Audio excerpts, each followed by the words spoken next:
लोग जानते नहीं थे कि ये कोई अलग बीमारी है। जो लोग खानों में काम करते हैं, बीमारी हो जाती है, तमा समझ लेते थे, टीबी समझ लेते थे।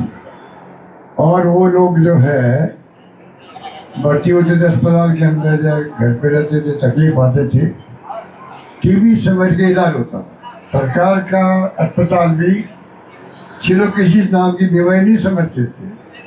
वो समझते थे कि ये कोई टीबी की बीमारी हो गई, क्योंकि टीबी के लक्षण और इसके लक्षण एक से होते।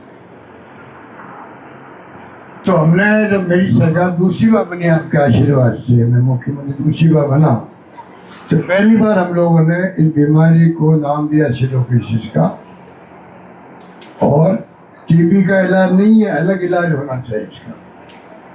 अब आप देख रहे हो कि इसका इलाज तो विशेष कोई है नहीं।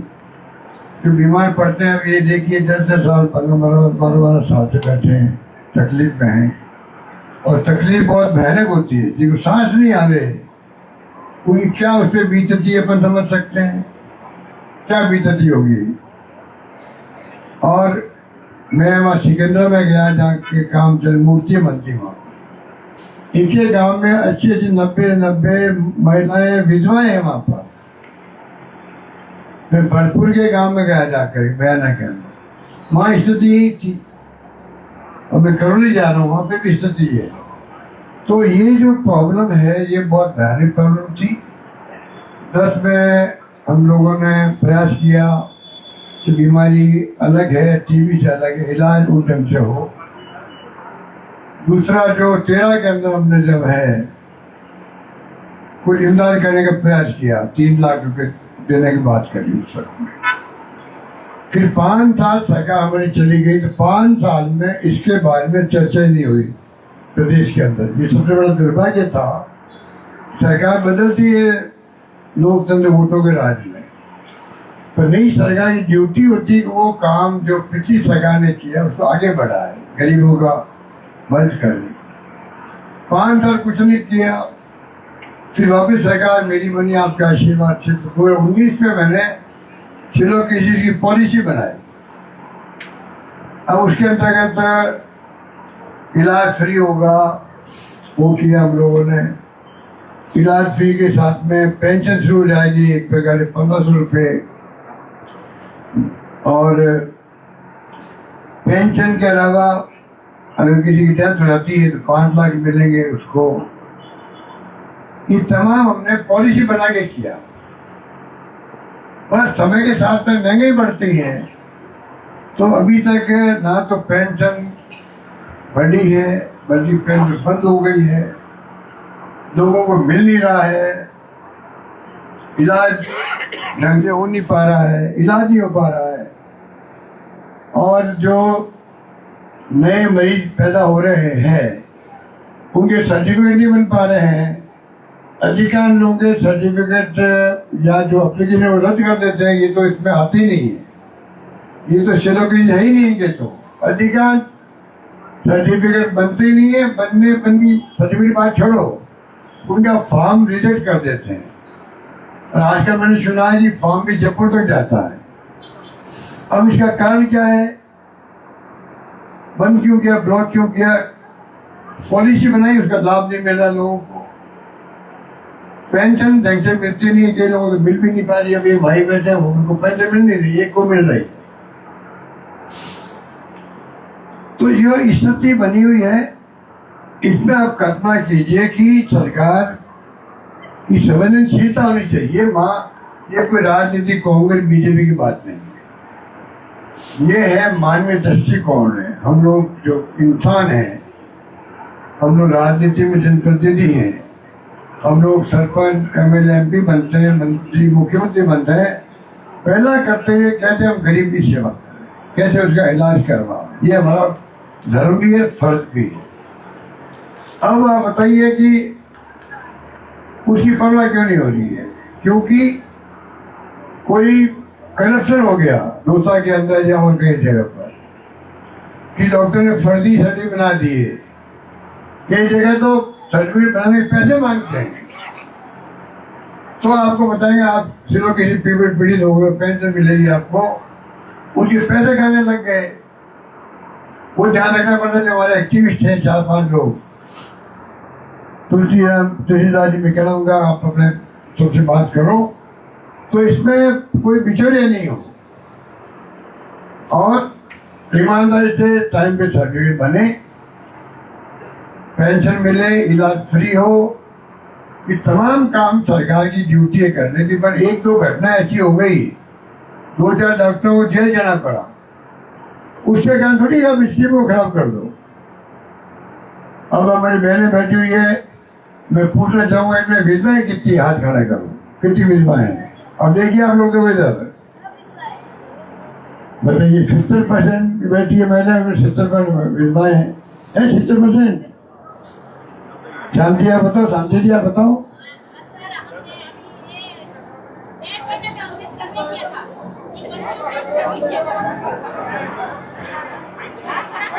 बताइए आप।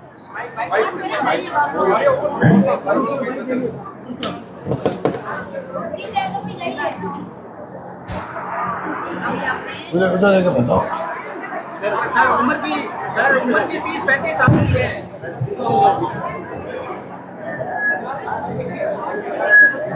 अभी हमने 1.5 महीने में सर्वे किया था सिलिकोसिस पे और निगम की क्या सुविधाएं मिल रही है और क्या नहीं मिल रही है।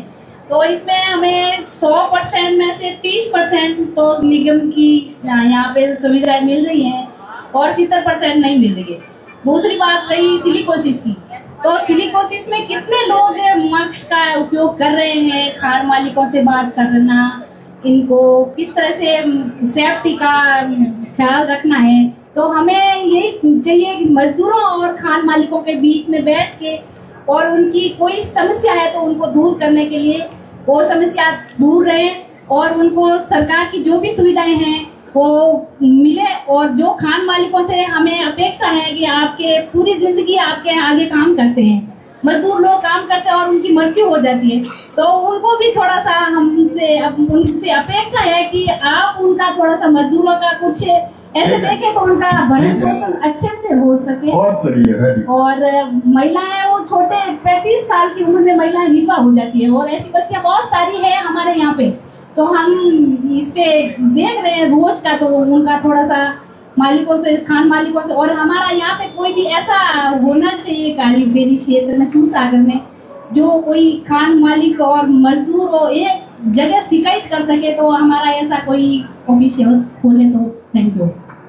जिला कांग्रेस के अध्यक्ष ओंकार वर्मा जी ने यही कहा आपको कि हमारी कांग्रेस कमेटी जिले की है, उसमें प्रकोष्ठ अलग बनाएंगे 3-4-5 लोगों का, जिसका काम ही होगा वो आपके समस्याओं को, खान मालिकों को भी, मजदूरों को भी बीच में समन्वय बिठाना है। और जो शांति जी ने बात कही, बहुत महत्वपूर्ण बात है कि ये तो हो गया कि सरकार की पॉलिसी बन गई, कुछ पेंशन 1500 मिलती है। अब 1500 से क्या हो एक परिवार के अंदर? और मैंने सुना जो पेंशन मैंने दी थी बुजुर्गों को, विधवाओं को और निश्चित जनों को, अगर ये पेंशन मिल जाती उसको, ये सिलोकेशन वाली, वो पेंशन बंद कर देते हैं। ये भी शिकायत आ रही है। तमाम बातें हमें देखनी पड़ेगी। तो मुख्य बात जो अभी कह रही थी हमारी बहन शांति जी, वो है कि ये रुके कैसे, ये बीमारी नहीं हो। बीमारी होने के बाद तो लाइलाज है, बीमारी होने के बाद में तो लाइलाज है। वो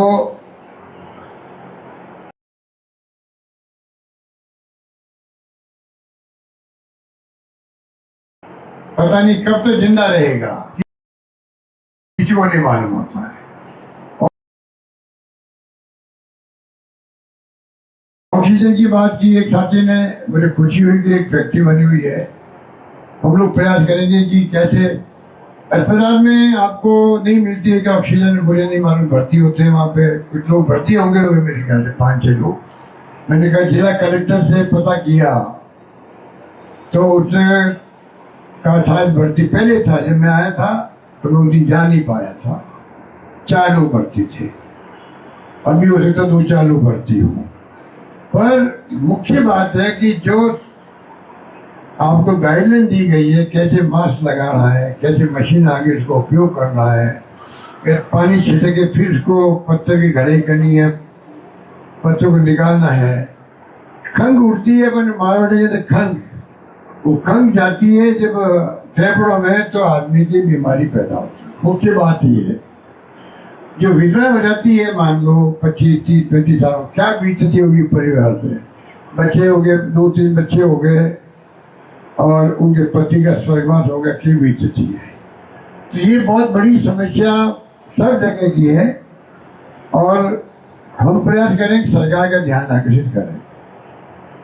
और बड़े दुख है कि मैं कई बार आवाज उठाई, मैंने मेरे सोशल मीडिया में उठाई है, मैंने लिख के भेजा मुख्यमंत्री जी को। मैं देख के आया भरतपुर के अंदर, उन्हीं का जिला मुख्यमंत्री जी का है। मैं जाके आया दौसा के अंदर, सिकंदरा में, गांव में गया मैं। आप कल्पना कीजिए इतनी तकलीफ में हमारी बहनें और विधवाएं कुछ सोच नहीं सकती। तो एक तो बीमारी नहीं हो, उस पर तो मजदूरों को सेव करना पड़ेगा, मालिकों का आगे आना पड़ेगा पाबंद करने के लिए। मजदूर भी क्या करता है, जैसे मैं कोरोना आ जाता, कोविड, सब घरों बंद हो गए थे हम लोग। उस वक्त में ही ये बीमारी यही थी, एक प्रकार की कोविड आया था, वो फेफड़ों की बीमारी थी, लोग मर गए थे लोग कोविड के अंदर। उस प्रकार की बीमारी है, उस प्रकार की बीमारी है। तो उस वक्त भी जो मास्क लगाते थे ना, कई मास्क लगाते नहीं थे, निकाल देते, अटपटा लगता है मकान, मास्क लगाना अटपटा लगता है। तो खान में काम करते करते देखता है यार ये क्या मतलब, छोड़ो इसको, क्या होने वाला है, क्या होने वाला है, क्या होने वाला है, क्या होने वाला नहीं हो जाता है ये चलो। तो कुछ तो मजदूरों को जो हमारे संगठन काम कर रहे हैं, आज मैंने इनको बुलाया, मीटिंग करूंगा इनके साथ रात को में, और हम लोग सब बैठ के तय करेंगे कैसे इस काम को आगे बढ़ाना है।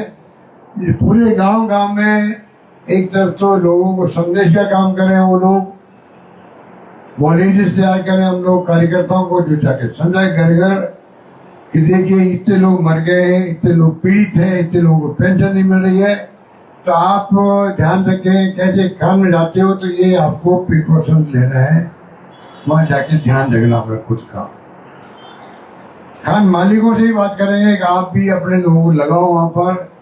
अगर मजदूर परवाह नहीं कर रहा, लगातार मास्क नहीं लगा रहा है, अन्य जो साधन उपलब्ध करवाए गए हैं वो नहीं अपना रहा, थोड़ा उनको पाबंद करें, तब जाकर के ये रुक सकता है। वरना ये बढ़ता जाएगा तो ये मैं समझता हूँ समाज के लिए उचित नहीं है। जिस बीमारी का इलाज नहीं हो दुनिया के अंदर, उसका फिर क्या करोगे आप। ऐसी कोई गोली होती, मान लो भाई जेनोसिलोकिन हो गया और दवाई दे दी, और दवाई दी तो ठीक हो गया, तो अलग बात थी। जब दवाई दो तो ठीक हो गई नहीं, दवाई नहीं कोई, तो क्या करोगे। ये बीमारी वो है, बिना दवाई से ठीक भी नहीं होती वो बीमारी है, इतनी खतरनाक है, आप समझ सकते हो। इसलिए लंबी बात नहीं कहता हुआ मैं इतना ही कहूँगा। हमारे समाज कल्याण विभाग के जॉइंट डायरेक्टर साहब भी आज आए हैं, और मुझे उम्मीद है कि जिला कलेक्टर जो राशन भरते हैं, तो सबका आह्वान करूंगा कि जिला कलेक्टर की एक हैसियत होती है, प्रशासनिक अधिकारी नंबर 1 वही होता है। जहाँ जहाँ माइंस है वहाँ सिलोकेशन वालों फॉर्म रिजेक्ट हो जाते हैं, एक्सरे होता नहीं टाइम पे उनका, पेंशन रिलीज नहीं होती उनकी, 5 लाख भी नहीं मिलते मरने के बाद में। क्या बीतती है परिवार पर, मरे क्यों आदमी, ये हमारा प्रयास होना चाहिए। कोई एक आदमी नहीं मरे, ये हमारा प्रयास होना चाहिए। और होने के बाद में पेंशन 1500 से क्या हो, कम से कम पेंशन को बढ़ाए 3000 करे, 5000 करे सरकार, कुछ लोगों को राहत मिल सके। इस प्रकार के फैसले सरकार को खुद को आगे आगे करना चाहिए। इसलिए मैं यही कहना चाहूंगा कि जो भी संभव होगा, जिला कांग्रेस कमेटी और हमारे जो साथी एक्टिविस्ट हैं सब मिलकर इस काम को हाथ में लेंगे। पूरा आपके दुख सुख में हम साथ में, ये मैं कहने के लिए आया हूँ। और मैंने इसलिए कहलवाया जयपुर से, मैं जोधपुर जाऊंगा तो मैं कालीबेरी या 8-10 गाँव की रिपोर्ट मेरे पास आई थी, कालीबेरी के आसपास। वहाँ जो हमारे सिलों के पीड़ित हैं उनसे भी मिलना चाहूँगा। मुझे खुशी है कि तुलसीदास जी ने सबने मिलके काली बेरी तय करी जगह। आज मैं आप सबके दर्शन मिल गया और मुझे खुशी है कि आप सबके आशीर्वाद से ही मैं पहले आपके एमपी भी था आपके क्षेत्र का कुछ जमाने के अंदर, फिर मैं एमएलए बनने लग गया और राजस्थान में मुख्यमंत्री बना। तो आप सबके आशीर्वाद के परिणाम था मुझे 3 बार मौका मिला है। 3 बार कोई कम नहीं होता है, 3 बार मुख्यमंत्री किसे कहते हैं। और मैंने मेरी कलम से हमेशा गरीब को सामने रख कर जो गांधी जी ने कहा था उस ढंग से मैंने काम किया। राहुल गांधी भी आवाज उठाते हैं, गरीबों को उठाते हैं, दलितों की, पिछड़ों की।